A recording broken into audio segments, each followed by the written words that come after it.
après avoir enfin retrouvé son fils. Le jeune mendiant rentre à la maison avec lui. Tous les deux s'assoient sur la natte. Comme autrefois, après cette longue séparation, le père peut enfin retrouver son enfant à ses côtés. Puis, le père lui sort le sac qu'il avait retrouvé lorsqu'il avait disparu.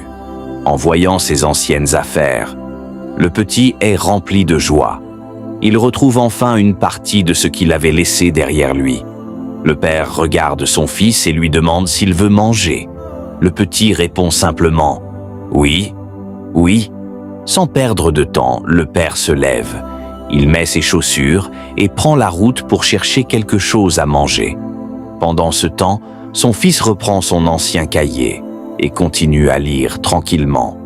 Quelques instants plus tard, le père revient de la route après avoir acheté le repas.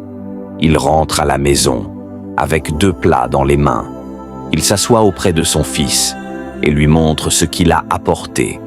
Le petit regarde le repas avec bonheur. Après avoir connu la faim, la solitude et surtout la séparation, pouvoir enfin partager un repas avec son enfant est un bonheur que rien ne peut remplacer. Cette histoire nous rappelle une chose: ne cessons jamais d'espérer. Même lorsque tout semble perdu, la vie peut encore nous réserver une belle surprise. Et surtout, ne sous-estimons jamais la valeur d'une famille réunie. Un enfant a besoin de l'amour de ses parents, et un parent ne cesse jamais d'espérer retrouver son enfant. Que Dieu protège tous les enfants, qu'il protège toutes les familles séparées et qu'il permette à ceux qui attendent encore de retrouver leurs proches. Et toi, que ferais-tu si tu retrouvais enfin une personne que tu pensais avoir perdue pour toujours? Dis-nous ton avis dans les commentaires. Partage cette histoire autour de toi. Cela peut donner de l'espoir à quelqu'un. Et surtout, abonne-toi à la page du Jeune Mendiant pour ne manquer aucune de nos prochaines histoires. Que Dieu bénisse toutes les familles.